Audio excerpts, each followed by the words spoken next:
I do a lot of bottom fishing. That's my thing. I used to do a lot of trolling.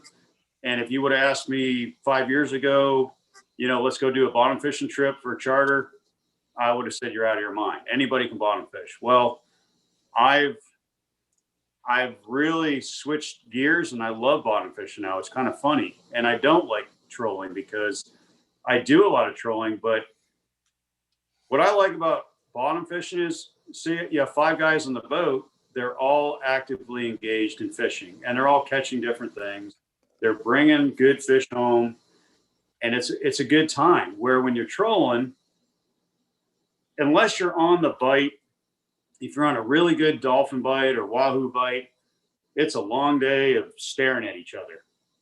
And I tell a lot of my clients that call, they want to go, dolphin fishing. I say, well, or they want to do a mixed trip too, dolphin and bottom fishing. I said, I've caught more dolphin bottom fishing because they're very curious. They come up to the boat. So, it makes to me more sense to get people to bottom fish and have the dolphin come to us. Now, it's not a guarantee, but we all know fishing is not guaranteed. So my favorite fishery is grouper. I love grouper fishing. It's a challenge. You can be a hero or a zero. That's the problem. So we can get into, we can talk about grouper fishing. We can talk about trigger fishing. We can talk about, sea bass, vermilion snapper, red snapper. What is it that you guys are looking for? Joel's the amberjack man. Well, amberjacks are fun. I love amberjacks. They're a lot of fun. I found that most people that go on my trips don't really want to target amberjacks. I like them because they're fun and they're kind of they save the day, if you will. They'll break your back. when you're having a slow day, though, they'll make the day. And there's different things used for AJs. A lot of people like to use live baits, and I that's great. I mean, live bait, you can't beat live bait for amberjack. But so, what do you want to go over? I want to try to make it the best for you guys. Well, let's see. I know where's your boat? You're in Swansboro, right? And I think you said some purposes you go out of Bogue Inlet. Otherwise, sometimes you go out of Beaufort and right. Maybe talk about what you're most excited. What's your favorite trip or the favorite kind of trip? It's kind of a double-edged sword. I love grouper fishing. I really do. But when I get a group of guys, I go, all we want is that's tough because grouper are a challenge. Like I said, you can be a hero or a zero for grouper. And I've said that over and over to a lot of people. And there's just different techniques for grouper. If everybody wants to fish grouper at the same time, that's tough. For me, that's a tough charter. Where if they're very flexible and they listen to the captain and say, all right, what should we do? What I'm going to do is I'm going to put 2 people up in the front of the boat and they're going to be using chicken rigs. And I'm going to put the 2 people in the back of the boat. They're going to be fishing for grouper. Now their baits may be live baits or larger baits such as the Boston mackerel or northern mackerel or cigar minnows or live baits back there. The guys in the front, there's a purpose for that. They are getting the little chum slick going. They're getting that party started. And I learned this from a very seasoned captain, that's been doing it for many years. It's just like when you're in your neighborhood, you smell that barbecue going and you get your neighbor. You don't like your neighbor because he stole your rake, but you smell that barbecue. You want to get over there and get some of that. That's exactly what a grouper does. They smell that bait. They see the little fish going, crazy. That it's getting the party started. Grouper don't just jump on the bait right away. They'll circle that bait, 5 to 15 times. So you want to get those grouper enticed on that bait that you're presenting down on the bottom. So that's a very effective way for people to fish for grouper.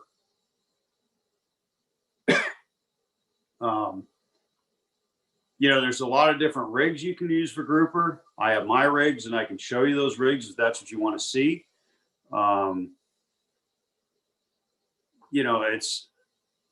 There's live bait rigs, there's dead bait rigs, and there's, some people jig, they use the butterfly jigs. I don't do a lot of that. It's tiring on the arms.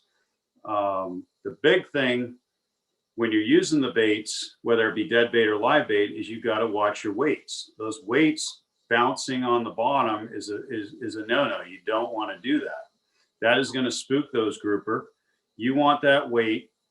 In a perfect world, you want your weight to sit like this. That's what you want. So when the boat goes up, you're going to lower your tip down. Up. It's called the grouper dance. So boat goes up, you put your tip down, and vice versa. Because if that weight is pounding on the bottom, that is going to spook those grouper, and you're probably not going to catch the grouper. That's a big thing that, especially on charters with people that don't fish on a regular basis, they have a hard time to understand that or grasping that, because they get tired.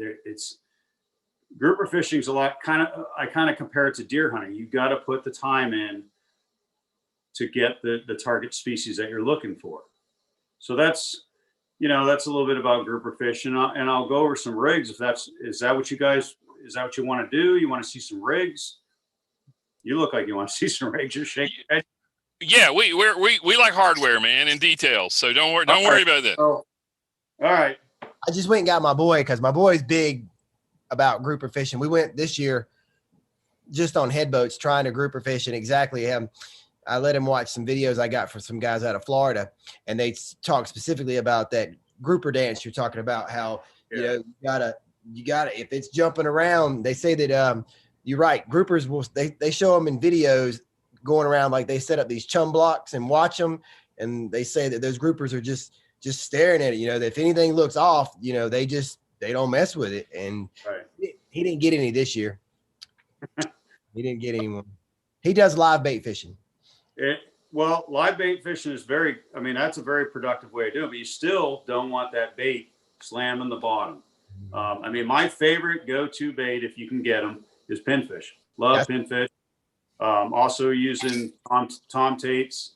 And any small fish, that 6 to 8 inch, that's a great fish. And then sometimes you may butterfly those tails, get that bloodstream going, and make that fish look, injured. That's also a great way of doing that. I'm going to show you one of my rigs, and I'm going to show you how I pack my rigs, because this is important too, because I do this, my charters, I have a bag ready to go. Like, I don't tie any rigs on the boat. I'm very you learn over time, what's efficient, because, you want people, to be able to fish as much as possible. So I've got a grouper rig over here. This is my go-to, actually. I got them right. I hung one up. Where is it?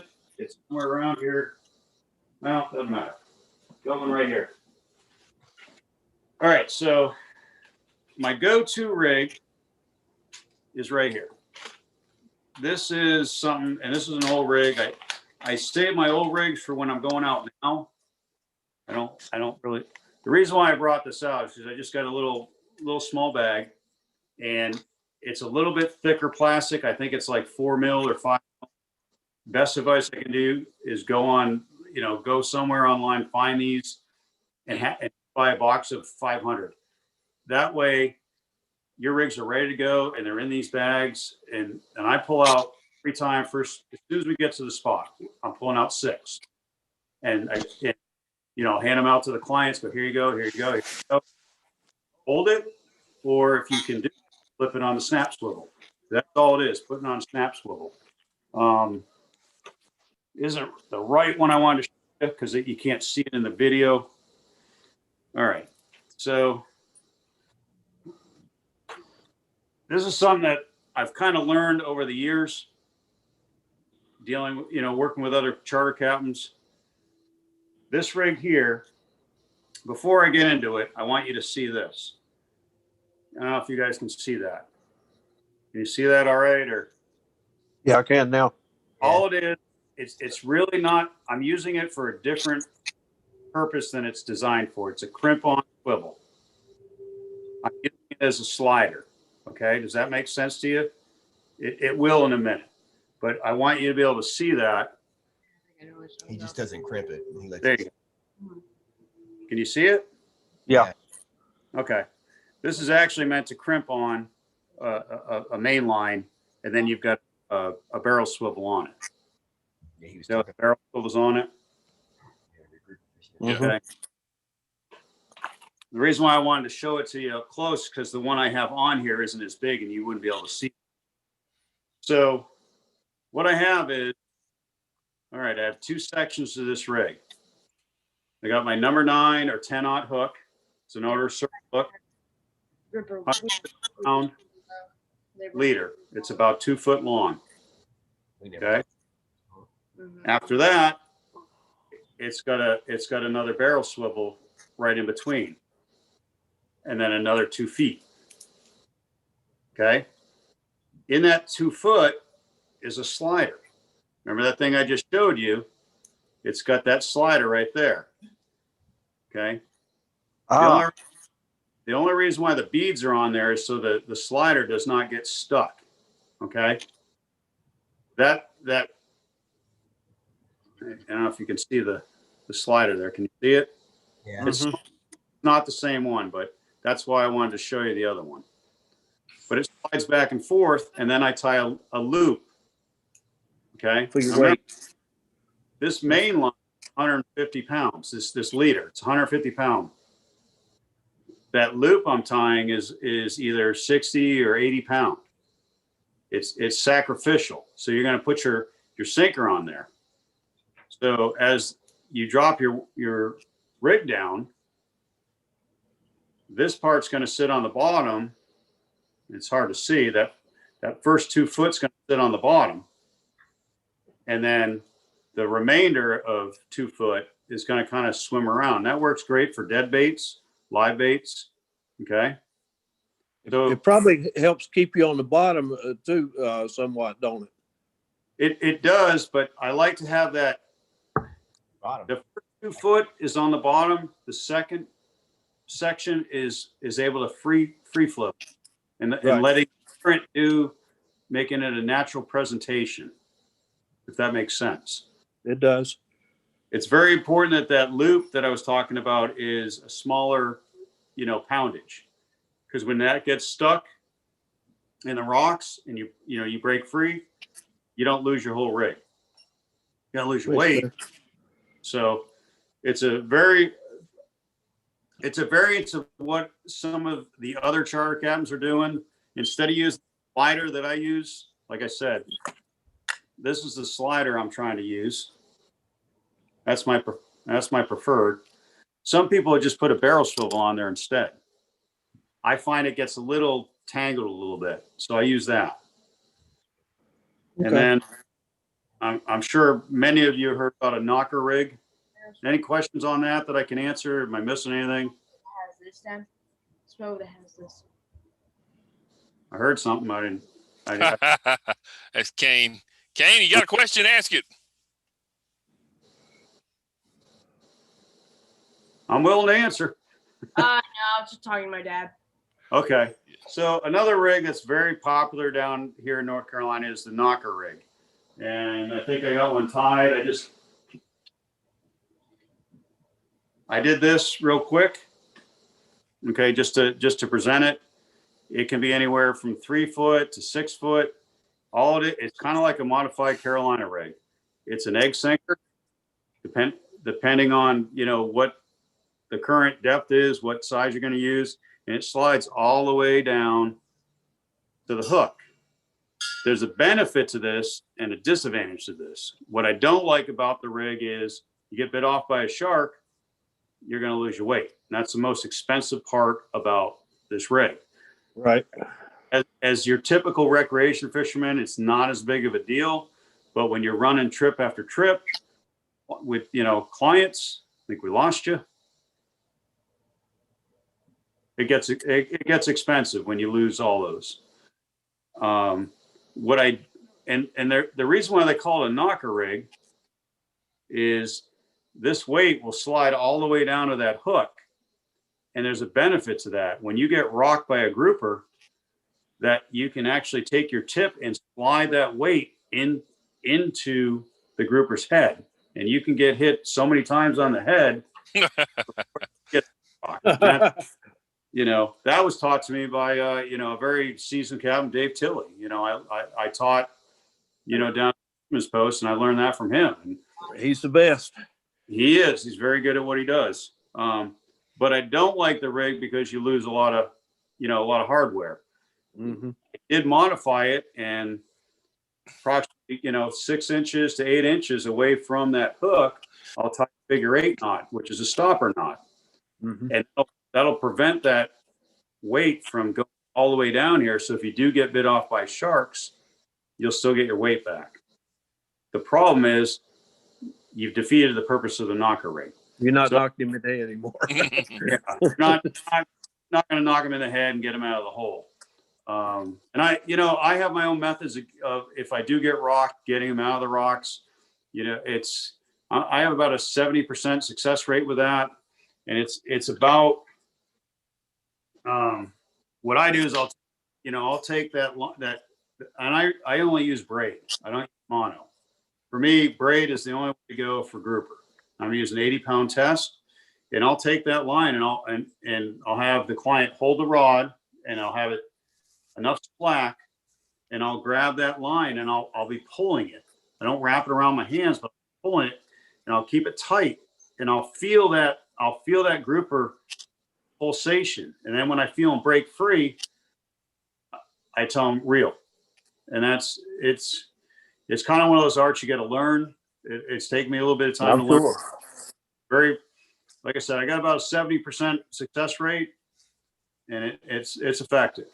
And typically when I'm grouper fishing, I'm using spinning gear. A lot of people they're not familiar with that. They're like, well, I'm used to using convention reels, and I'll show you. I'm using these. I'm using these BGs. These BG 6500s. I love these things. I think it's a 33-pound drag on these things. The reason why I use spinning reels for grouper and most of my bottom fishing is because as a charter captain, I don't want to have to spend time with backlashes.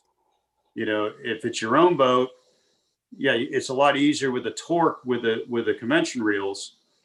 But your friends and your people. But I want people to be able to fish as long as possible, trying to be as efficient as possible. And when they get a backlash because they forgot to put their finger on the spool, that's important for me. So, keep that in mind. Oh yeah. The other thing, and I don't know where I put it. Oh, there it is. This is important for you to know because it's kind of a new law that they came out with. For grouper snapper fishing, you need to have what they call a descender device. Okay.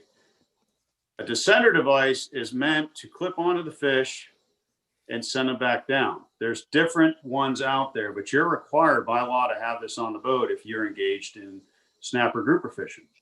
This one happens to be one kind of a fancy one where I can set the depth where it releases. I think it's 50, 100, and 150 feet, and it's weighted down. I took some of the weights off because I didn't feel like holding a bunch of weights, but I clip it on just like a boga grip into the cheeks, the mouth, and I lower it down and it automatically releases. That whole thing of venting, putting a venting device into the side, that's not authorized anymore. So keep that in mind. You don't punch a hole in them anymore, huh? No. It's easier. Okay. It's easier. And that's brand new, Chris? That's just come out this year or what? I think it was last fall, if I remember right. Or no, it was. Okay. It was but I hear you. I have a quick question for you. yes, sir. Have you ever used the Tim Barefoot rig? The little red jigs with the little side weights on the side. It keeps it flat on the bottom. I've seen a lot of people using these. I have not. Say it again. the Tim Barefoot jig head. You put cigar minnows on them. Dave Tilley likes them. I didn't know if it sounds a lot like doing the Roscoe jig that has the circle hook rig, it's which is similar. yeah. I have like this is the Roscoe jig, which I was going to get into that. This jig was designed to get past the amberjack by Right. With Blue Water Candy, but the difference is it also comes rigged with a circle hook, and you pin you pin a cigar minnow like you're talking about, and you kind of let it sit on the bottom, and then you a little bit, and that's a little similar to what you're talking about. Well, the Barefoot rig is kind of like that, a smaller Roscoe without the hook's made into it. The hook comes up, and I mean, he's got various models, but it's got little side planers on it so that it always stays level. Okay. I got one right here, Terry. Show him one. This is right here. Okay, so all I'm seeing is you. I'm not seeing. Yeah, it's not bringing you to the who's speaking because is That's that Barry Barry? Brooks. It's Barry. Barry, let me see if I can get you in the foreground. Because I can't see your.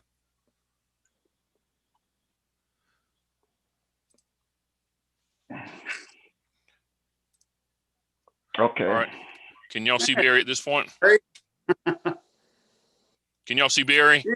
Okay. No, I can see Barry, and I know Barry. Yeah, I haven't used those around. It's for me, it comes down to one of those things where use what you're comfortable with, and confident that it's confidence really. I know what works for me, and I do my thing.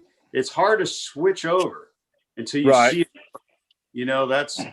That's a hard habit to get out of is switching over from one thing to the other. I understand. I have seen those. How were you saying that people fish the Roscoe jig though? I just wasn't familiar with that. Okay, I've used it as a jig, but the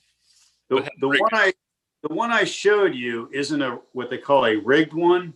The rigged one comes with a circle hook also pinned to it, and they'll put a cigar or either a head of a Boston mackerel, but predominantly it'll be like a cigar minnow, and they'll let it sit on the bottom and kind of just a little bit of movement, not much, a lot of letting it sit, and just enough to, there's a little bit of movement there, but it's not an aggressive method. Sounds similar. So we had Tim Barefoot up to the club here recently, Chris, and it sounds similar to what he does with that thing. He said you don't let it leave the bottom; you just drag it. Yeah. It's like you said. Once you bounce up and down, that grouper's gone. Yeah. It's like I was saying earlier. It's a confidence level. When you have something that works, it's hard to switch over something because you say you use that new lure, that new doesn't work, then you lose that. You're like, well, I'm not using that again. But it's just, hey, maybe the grouper weren't biting that day, weren't there that day. And that's right. I love trying new things. I really do. I like to try to coin new things, and it's fun. Just because you want to be that cutting edge or whatever. I mean, but bottom fishing's bottom fishing. It's basic. Don't get too wrapped up in it. We all have those bad days. And we all have great days. It's about having fun out there. That's all it is. Right. Brought a couple other things over here. Like this is most people. Well, that's the wrong one there, but most people would say this is probably like more of a cobia rig. Something like that. Right. This is great for grouper. Is it? Same thing. Just a bucktail, 3-ounce bucktail, big, Blue Water Candy curly tail on the end. And same thing, a very non-aggressive on the bottom. Or sometimes you do want to try being aggressive. Sometimes you just got to try different things. Hey, Chris. Yes, sir.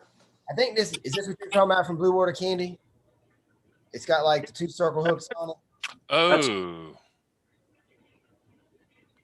But they call it the meat hook or something like that. Yeah, it's a rigged. It's okay. Here's the deal. The reason why, see how it's circle hooks on it. The reason why it has circle hooks on it is because by law you have to use circle hooks for bait. If it was just a jig, that you weren't baiting, then you wouldn't have to have circle hooks. So, but yes, that's exactly the rig I was looking for. See, my problem is my boat's over in the storage lot, everything off the boat. So I'm working out of my garage and I'm trying to grab things here and there. But yeah, great. Thanks for sharing that.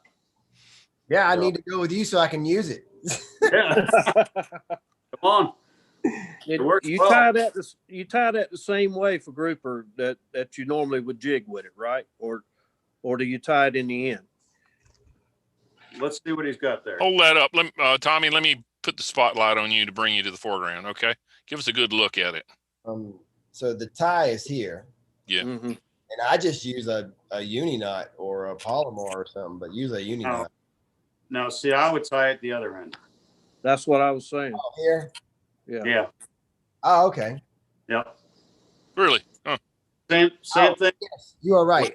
When we fish them as jigging, we tie it up here too, because there's the hook. Right. Right. Now, I'm not going to lie.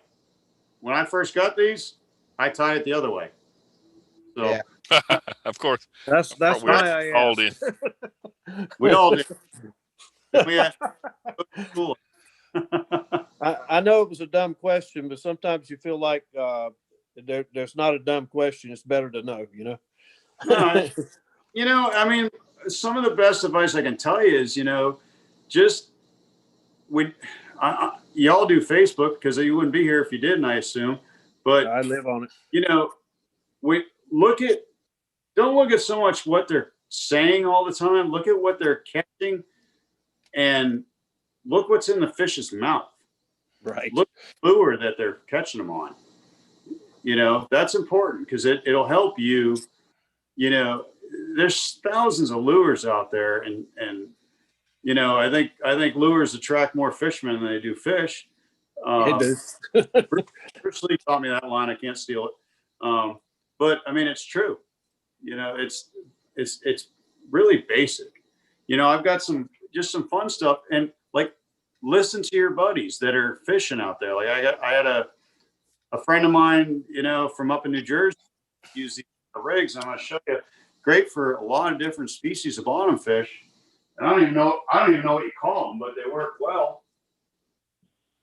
You got your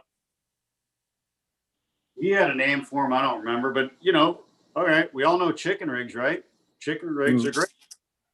But you can kind of expand on that. So you get your dropper loop knot with a squid, a little skirt squid. Okay. And the big thing about these is inside here, I think I got one over here somewhere, is I got a bead in there, and that's important. I'm sorry to walk away from the camera. I thought I had it set up, but this is very important. This bead right here, I don't know if you can see it. You all see it. Yeah. That's going to go in the head. Okay, that's what's in here. Okay, the reason why I'm doing that, if you don't put that there, that squid's going to just rip right off. So it keeps it on there. These are great for sea bass and grunts. And sometimes we get a lot of vermilions on there, but sea bass love these things. And the best part is, I mean, we all know, like, you get your bait ripped off if you're using squid or whatever, Boston mackerel strips, whatever. When that bait gets ripped off, you're done.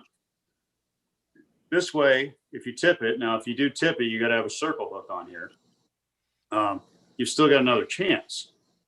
You know what I mean? So you've basically got you've got like a lure down there.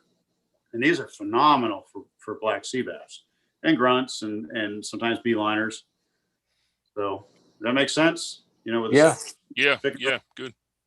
All right. So I'm all over the place. I know. It's all right. That's how I roll. I mean, just don't and the other thing on the chicken rig, whether you use a bear hook or use that rig, instead of using a weight on the end, consider putting a diamond jig on the end, like Big Nick. You all know who Big Nick is, you know. Oh yeah. Yeah. Put a diamond jig on the bottom of that, and it can be very productive. I don't use a lot of that type of setup when I'm doing charters because, let's face it, you put 6 diamond jigs out and they get hung up on the bottom or with sharks, it gets costly over and over and over again. So when I'm fishing with my buddies and it's not a charter and it's just a couple guys, then I'll probably run it. I would definitely run that as opposed to just putting a bank sinker on there. So That's interesting.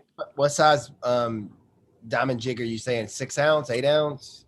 well, it's always going to depend on your depth. I mean, 8 ounce is pretty big. 4 to 6 ounce, if you can get away with it. It's all based on current. I don't do a lot of drifting per se. I try to anchor up. If you're grouper fishing, you should anchor it up. You should not be drifting because you might get 1 or 2 here and there. And I used to do a lot of what I call station keeping with the boat because I hate anchoring. I mean, I absolutely hate it. I'm not going to lie. But I mean, I used to do a lot of station keeping, and I can keep myself on in a good 20-foot circle. Problem is I can't fish. And when I do charter, I do fish alongside the clients because it does a couple things. It helps, get fish on the boat for them. It also helps me understand what's going on with the bite because not everybody has the same level of expertise where they go, well, I'm getting a lot of pecks. So, experienced people go, yeah, that's ringtail or that's, tomtate, that's why you're getting those pecks. So that's why I like to fish alongside the clients. Now I have a trolling motor, so it's great. Just, push a button and I'm good to go. But, I used to anchor, before that, that's a challenge in itself because if you drag that anchor through a group of grounds and a fish, you might as well give it up because those grouper are not going to bite when you have that, that Danforth going right through the ground. You just spook the heck out of it. So. Hey, can I ask you a question about grouper? Yeah. So I had mentioned this to Joel, might be able to correct me. The guy's name is Chris Kimry. Yeah. Mountain. I had talked to him one time about it because my son was, like I said, he's watched about everything you can watch about for grouper fishing, but yeah, hasn't caught one yet. But a guy was saying that I was mentioning earlier how they these guys in Florida have set up those chum blocks and they actually will put on diving gear and go and watch them. And he said that grouper make running noises. Mm-hmm. He said a grouper, like if you've got inexperienced grouper fishermen and they're letting their weights bang up and down or they're just all over the place. He said, or if somebody does hook up on one and doesn't do the right thing, he said that they'll send some kind of signal and they're grunting and he said it'll shut a bite down. Have you ever heard that? No, Chris Kimry is right on that. It's very common what we call getting rocked. If you get rocked by a grouper, many chart captains say the same thing. If you lose that grouper in the rocks, you might as well pack it up and leave.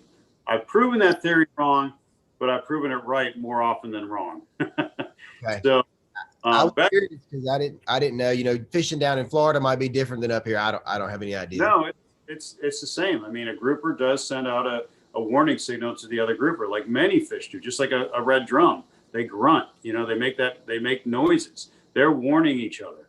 I mean, fish have 2 things to do in life: make new food and eat. That's all they do. I mean, that's the life of a fish. Speaking of chum, okay, I do chum, but I don't chum the traditional way that most people chum. Some people will put a big 5-pound, the 5-pound block of chum out and they'll let it drift behind the boat. I don't do that. That's shark money. I mean, exactly. I don't. There's times for that, but I don't do a lot of that. What I do is I use my leftover fish, things like false albacore. Okay, love false albacore for bait. You really can't beat it, especially fresh. But your false albacore fillets are going to be like, 1 to 3 inches thick. If you get a big one, 3 inches. I don't want that for chunk bait. I like my chunk bait or the little cut bait to be about 3/8 of an inch thick in about a 1 inch square. So I have all that flesh that's what am I going to do with it? I put that in a meat grinder. So it's like hamburger meat. And then I pack it in a little ball, stick it in a Ziploc bag. And then I take some, I don't know if you know what 550 is, or 550 cord? You know, the parachute cord. I tie that in a circle, you know, about that big, and I shove most of it into that bag. So I got a little loop sticking out, and I stick it in the freezer. So now I got basically a chum ball the size of a baseball or softball ready to go. And I'll put that on a snap swivel above a chicken rig and put it all the way down the bottom, because that's where I want. We talked about earlier was getting the party started for the grouper. You know, they smell that, they see the action going on with the smaller baits. They want in on that action. That's, to me, very effective. I'm not chumming up, you know, sharks. I'm trying to get the party started for the other reef fish. And another thing that you need to also keep in mind is when you're fishing and you're getting, you know, sea bass or, you know, grunts and all that, everything's going well. And then all of a sudden the bite shuts off. Many fishermen say, well, let's get the hell out of here because it's not producing. That's the worst thing you could do, because there's a reason why those smaller fish have stopped biting, because there's a predator around. Many times, if you're fishing the right structure, the grouper are the ones pushing those fish off, and then all of a sudden the bite goes on. So does that make sense? You know, don't get discouraged because all of a sudden you're doing great on the small, you know, like the sea bass, you know, whatever, grunts, tomtates, and all of a sudden it just dies. And there are going to be times you're going to have to fight through those tomtates and the ringtail. You're going to have to put your time in. That's just the way it is, because they are in the same area, and it's frustrating. That's when you start throwing out larger baits or the artificial bigger jigs, you know, because you're not going to have to deal with that. And that's when I also love the live bait. Pinfish, can't beat it. If you can get live pinfish, you cannot beat that free bait. So, and I love it because you can feel that fish just, you know, get all excited, and all of a sudden that rod just bends down and it's on. So, and then with circle hooks, that's the hardest part with clients, because they're used to, you know, setting a hook like they're bass fishing. And it's like, no, you cannot do that. You know, you gotta let that fish take that bait down, get it taut, and start reeling. Sometimes, you know, about a quarter of the way up, then you might want to really dig that hook in. But if you set the hook with a circle hook, you are going to lose that fish. And I see it time. So. What else you got? Gotta be some other questions. You want to talk liners? I'm assuming you guys all fish for How big a boat you got, Chris? I'm sorry? How big a boat you got? I got a 26-foot cobia. Does well. I usually fish about 4 to 5 guys on it. 6 is very tight, but it works well. Right. And another fish I do is trigger fishing. That's fun. Problem is, where I trigger fish, I go deep. You know, 140, it's a 210 foot. Mm-hmm. And a long way, you know, for all of us. I mean, that's a 45 to 50 mile run. So weather can really be a factor on that. We go to Hatteras every June. We fish a boat up there. It's like a miniature head boat. It's called the Stormy Petrel. Yeah. And we killed triggerfish up there. Yeah. Just absolutely slay them. And they don't really go out as far for the trigger out there. You fishing in an hour. When you leave the docks at Teach's Lair, you fishing in an hour. If I could find those trigger that thick for what I'm doing now in close, I'd be a happy man. But for some reason, I just can't. We catch a lot of close, but just not the numbers that I produce when I go out deep. Right. So, right. Again, it's hard to go away from what you know and what works well. Absolutely. Yeah. So, as far as the beeliners go, I mean, they're fun too. And the way to identify those on the screen, you know, some of you know, some of you don't. I don't know. They're typically suspended off the bottom, you know, pool, usually about, 15 to 30 feet off the bottom. That's, you got to learn how to use, that's another thing. You got to learn how to use your depth finder. If you're not using your depth finder properly, you're being inefficient. I have two screens. I keep one zoomed in all the way so I see the bottom and 10 feet up. That's all I want to see. And that way I can see the ridges. And the best ridges are those ones that are, 2 to 4 foot, because those are the ones that are not as commonly seen by every other fisherman. Everybody does the same track out to the, Big Rock and all that. So they see all the ones. You want to see those smaller ones that are, not as profound, because they're not stopping on those. You do a lot of wreck fishing? I don't do a lot of wreck fishing for a few reasons. A lot of sharks there. Well, there's a lot of sharks there. There's also a lot of dive boats. And there's nothing worse than getting set up on a spot and then a dive boat shows up. Nothing against it, but it ruins the day. So absolutely. I kind of stick away from those. It's just kind of thing I do. I fish more live bottom. I like to try to be on my own where nobody else is around and do that. I understand.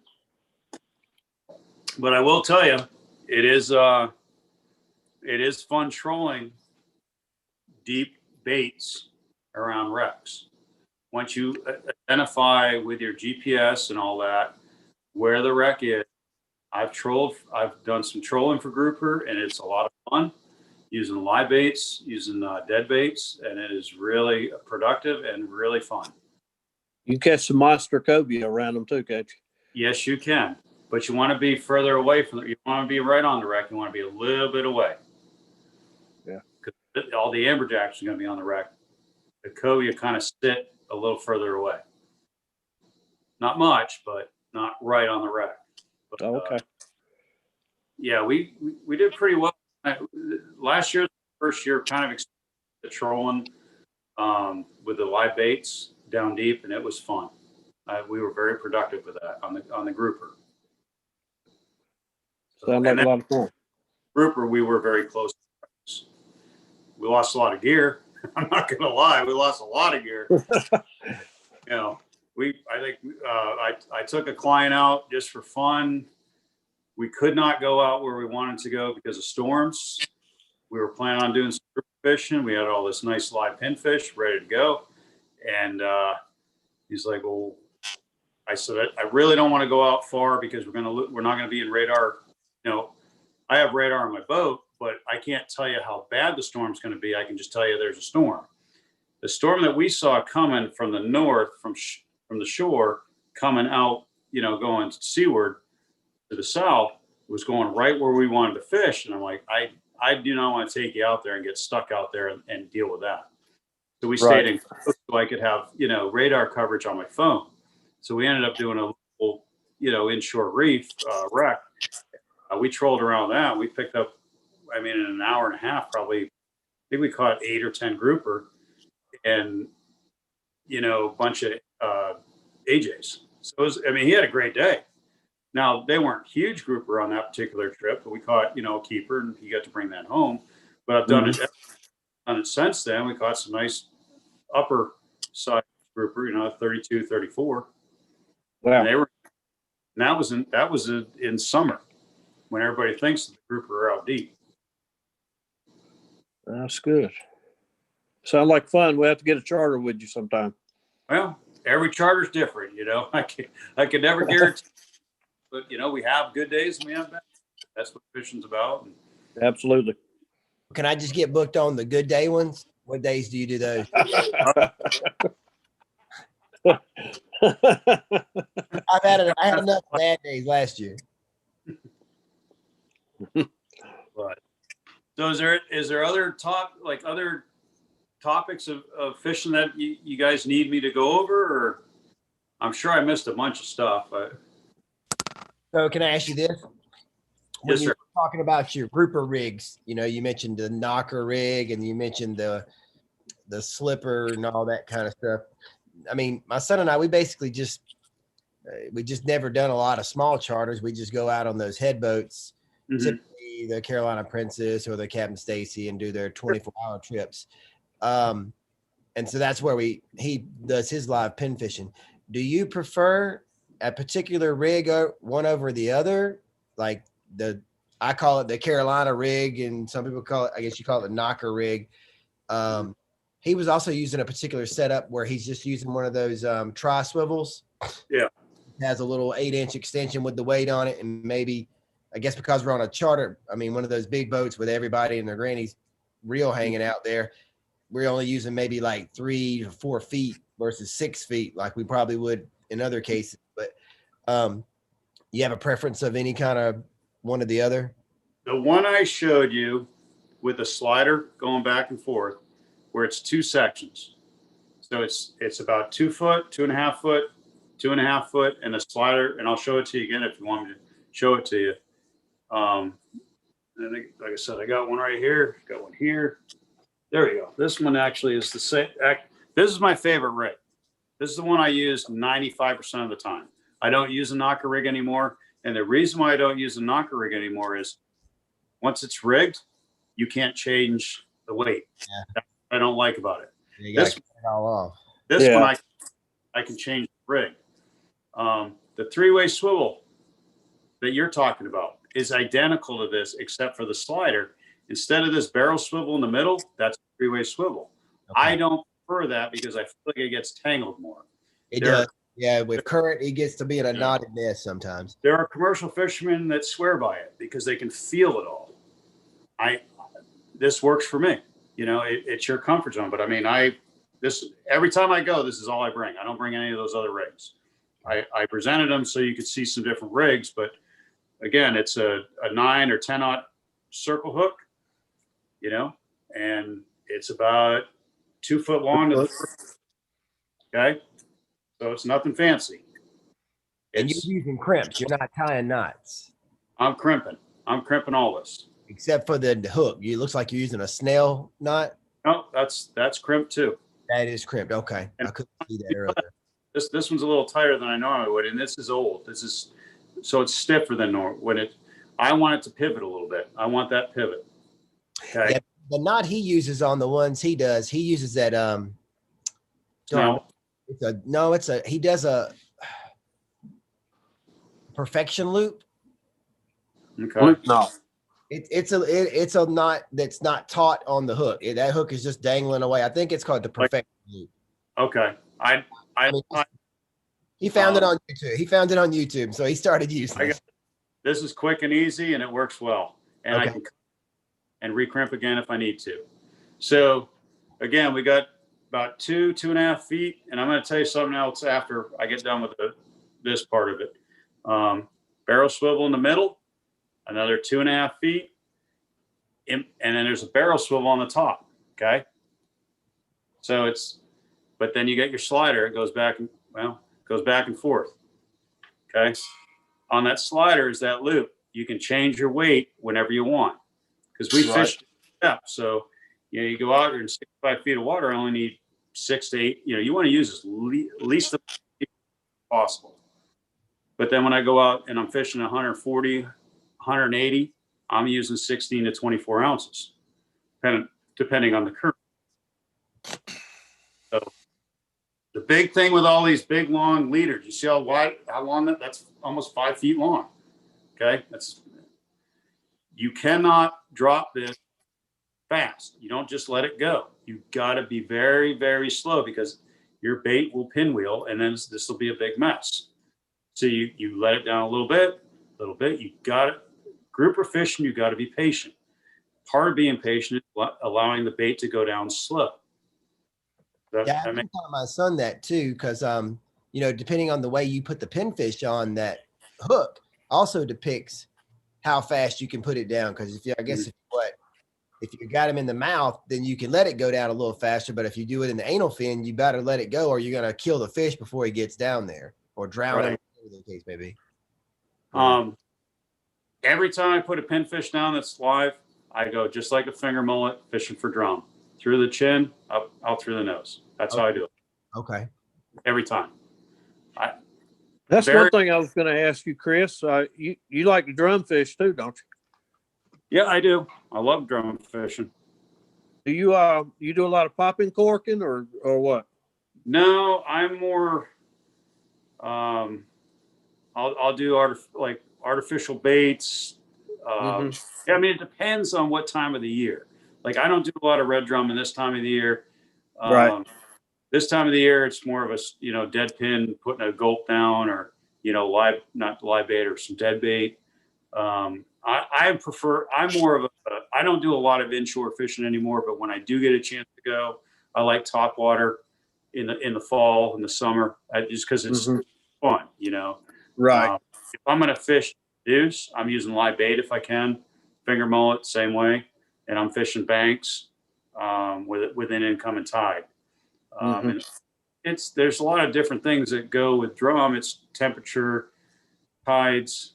If it's hot water, you're going to go to pools, where they can cool down. This time of year, if you can get into the flats, a lot of people can't because they don't know the area. They don't have shallow enough water boats. Can't get into those back areas, back waters. Okay. But predominantly, I haven't done an inshore charter in probably 2 years. I sent all my inshore charters to my buddy Dale Collins with Fish or Die Charters. That's his specialty. I've moved. I moved away from it, and now I'm offshore, and doing the bottom fishing predominantly. And I do some trolling trips as well. It's just I really got into bottom fish, kind of been my niche. Kind of got pigeonholed into that. I understand. And trigger fish good too. I mean, that's a good way to fill a freezer. I like to do a little of all of it. Yeah. Yep. Chris, I saw you offered something I hadn't seen you actually offer the option of renting electric reels when you go do your real offshore trigger fishing. Yeah. And I don't even, that's on the website. I really don't even, I probably should take that off. If we're going trigger fishing where we're going in 150 foot and beyond, we're using the electric reels. Yeah. I used to do spinning reels, but I should take that off the website because I don't charge for that, at all. But when I'm grouper fishing, we don't use electric reels. It's just, we're not deep enough for that. There's no need for it. So it's only 140, 200 foot of water. You've touched on this a little bit already, but when you're finding new grouper locations, what are you looking for? What depth, what water temperature, and that sort of thing? Just some guide. I'm not asking for your GPS coordinates. Well, I'll give it to you now. I know that'll be coming later. I'll post that to the public, website. But there is truth, and I made a comment about how everybody thinks that grouper in the summertime they go out deep. That's not really the case. Like last year, we caught plenty of grouper in summertime, and they were in 8 foot of water. And that's not what people think is the norm. I'm looking for live bottom. I'm looking for ledges, and once you find those ledges, you start figuring out, okay, well, this ledge looks just like that ledge, and we don't kill it every time. We're not.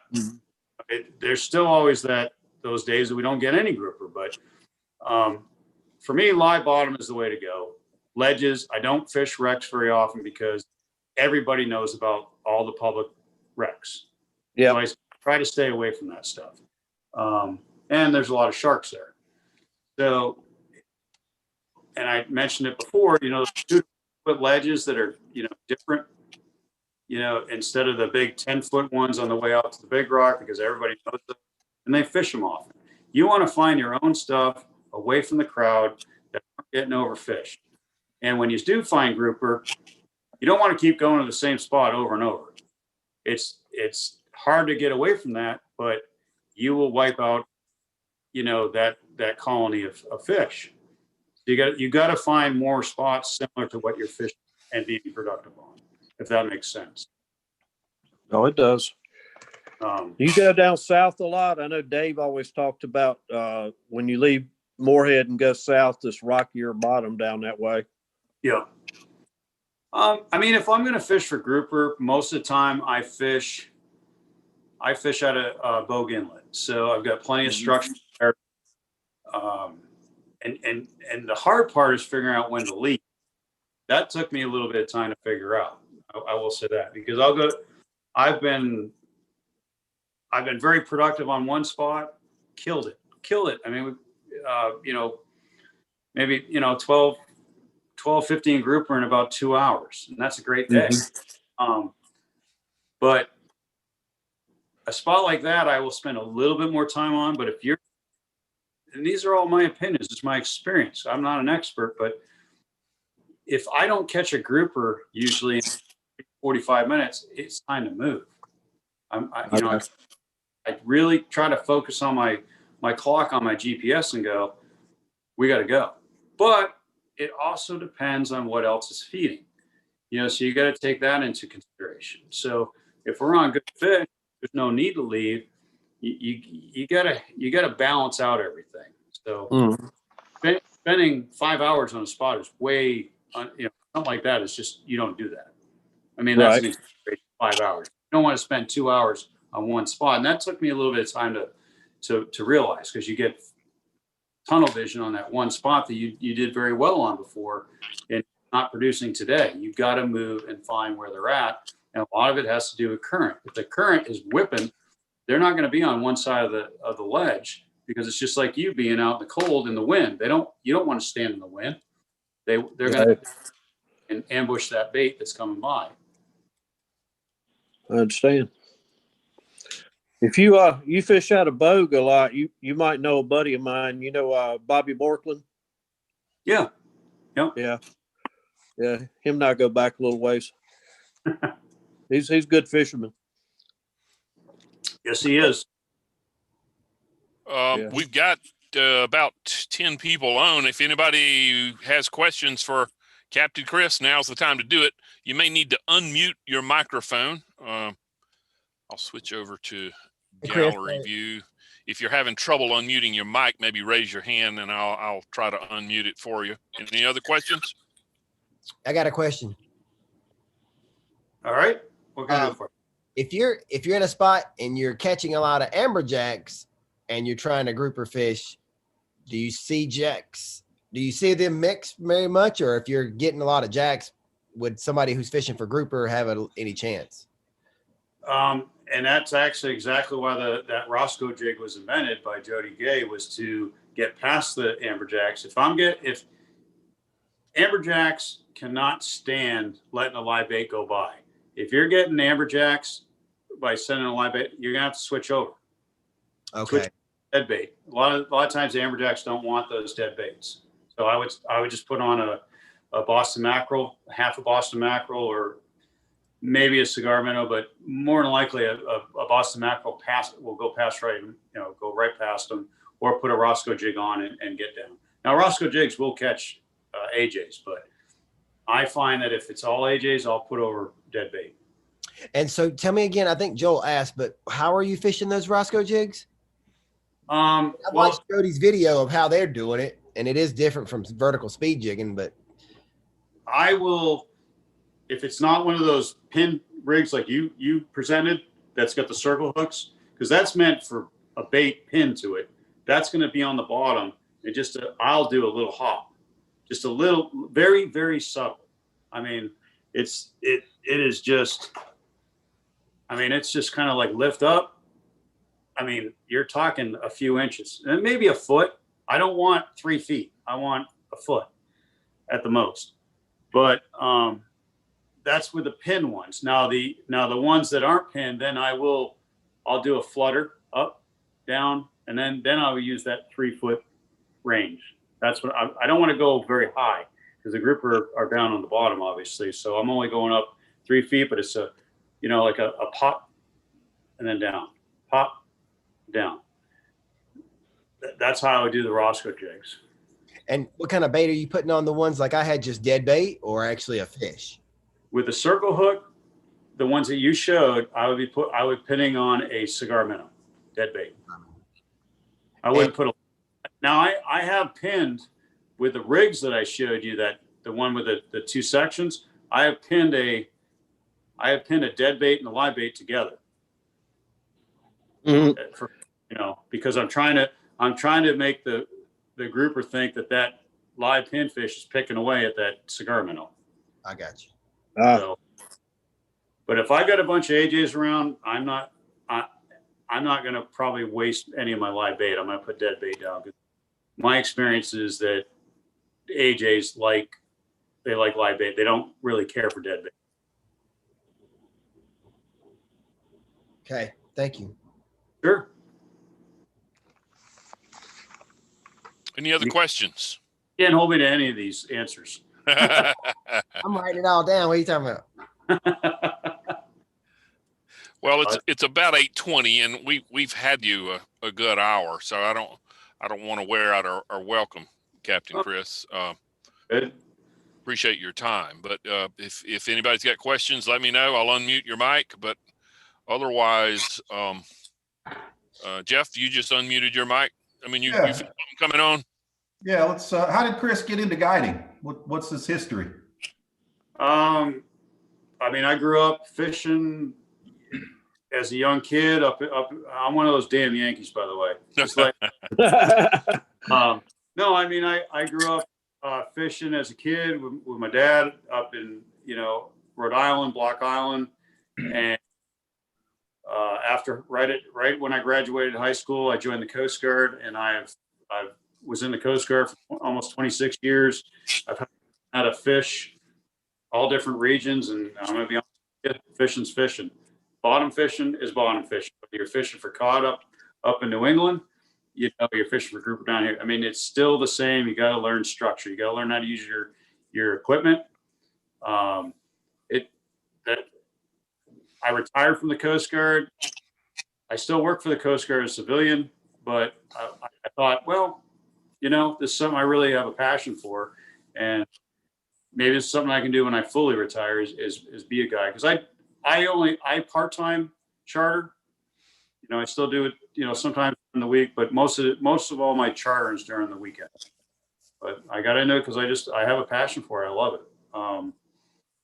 I probably cancel a lot more trips than most because I don't want to take you out when it's rough, and I don't need the money enough to put you out there in harm's way and not have a good time. I want you to come back, whether it's on my boat or somebody else's boat. Because if I take you out and it's rough, you may not want to go on my boat or anybody else's boat because you had a bad time. So I have a good time out there. That's what it's about. I want you to have that fun experience. So, but anyways, I got into it because I love fishing, and I've been on the water my whole life. Good. Thank you, Chris. Sure. James, did you have we really appreciate it. Sure. Well, thanks for having me. Hopefully I didn't do too bad. It's No, that's no, exactly what I wonderful. wanted. We just a bunch of fishermen just wanted to talk about fishing. Absolutely. I got another question. Oh, Tommy feels a question coming on. Yeah, I got questions. fun. So your website, Joel, you have all that information? Yeah, Or and I can post it. information. What do you normally charge for a group to go out grouper fishing? Okay, so my typical trip, like a 2/3 day trip, bottom fishing, 4 people, is typically $750. 2/3 day. A full day is typically $900. And then my extended trip, which is out to the Gulf Stream, we're out there a long day. I mean, we go out, we leave at 6 and come back in usually around 5. That's where we go out deep in the Gulf Stream, triggerfish, red grouper fishing. Those are $1,100. Mm-hmm. For the extended day, the $1,100 covers 5 people. The other trips I usually say is 4 people. And then if you want to add another 5th, I just add $50. Okay. That's cool. My website, I didn't do it. My daughter did, and I haven't really been up on it because I'm going to be honest with you, most of my interaction or everything that I do is on Facebook, and I get so much business on Facebook. I did the website only because I needed it because I was teaching a class and they needed a website. So I did that. I don't follow up on the website, and I should, but I'm just not tech savvy. I'm 50 years old. Facebook is great. I'll have to look you up there. So, but yeah, go on, look me up on Facebook, Spooled Rotten Charters, and there's tons of stuff there. It's a little cluttered right now with the veteran strip that we're doing right now, but you can go back and look at all the photos and all that, what we do. And, we have great, it's a very low stress, fun trip. I enjoy being out there, and I want you guys to enjoy being out there. Whether you go on my boat or you go on somebody else's boat, if you're going to go out fishing, you want to go out there and have a good time, not get yelled at by the captain or feel like an idiot. You just you're there to have fun. You hear that, Tom? Oh. Not going to yell at you. Yeah. I've had a few of those. Stories. I've heard horror stories from my clients saying, I went on this charter and that, the captain yelled at us and all this, and they had a miserable time. Well, then that captain probably shouldn't be fishing. Or, That's right. Yeah, because he's not having fun either, right? Right. So, but fishing and I kind of gauge my trips on the clients and their personality. Sometimes there's a little bit of banter, not going to lie. But it's for fun. We just have a good time. Absolutely. I keep seeing James unmuting his mic. James, you feel a question coming on there? I have more of a statement than a question, if that's all right. And that's to Chris as a fellow veteran. I just wanted to say that we really appreciate what you're doing here for us in February, and I sure hope I'm one of the ones chosen. But if not, I'm sure it'll be a fun time for all. Well, I hope to get on there. Chris, where's the single best place to go to get information about that? To go to your Facebook page and like I said, it's pinned on the very top of my Spooled Rotten Charter page, and it tells you. I mean, what all you got to do is comment with a picture of yourself, and that's it in uniform. And this is the reason. It's the only way I can tell that you were in the military, because I'm not going to check your DD-14 on the boat. You know what I mean? So, and it also, it really sparks up a lot of comments and interest and camaraderie, because people see that, they see you in uniform, and they're like, oh, they may know that guy, or spark some memories about when they were in, and that's really cool. So but it's the only way I can really kind of prove that you were in the military without looking at your DD-214. I don't have time for that. Well, Chris, I'm definitely gonna hit you up. See if we can get some additional boats for May, if you don't mind. Yeah, we'll talk offline and get it going more together once things settle down after this veterans trip that I'm doing. Okay, I'll hit you up after this, and good luck to you on that. I tell you, it's a major undertaking. This is my about a 9th year of doing this. Yeah. Well, luck finds more of just a bunch of good guys doing a good thing. It's not really a tournament or anything. So that stress off. It's just guys. With our operation, it's been a simultaneous thing. I've had the charity thing for the veterans, and I've had the tournament at the same time. But to me, I get the most pleasure out of watching the faces of those boys when they come in with fish on the boat, and and it's just uplifting experience for anybody that's dealt with the veterans. I think you know that. Oh yeah, it's fun, because I mean, a lot of those guys they haven't a long time, or maybe never fished at all, and it may be a new experience, or just maybe an experience that they had in the past that just rekindles it and gets them back on the water, and maybe they'll continue that. And the guys with PTSD, it's a day where they don't worry about the things they normally worry about. That's right. Yep. All right. Well, Chris, we thank you for your time, and I don't want to keep you any longer. If anybody wants to hang around and chat a minute, everybody's welcome to, but I'm going to shut the YouTube feed down. In fact, I'm going to do that now. Yeah, Joel, leave me up a few minutes. I want to ask a couple of the guys a few questions. Is it okay to end this YouTube stream, or you want it? I just want to talk to Leroy and the guys that are on our Zoom feed. Okay. All right.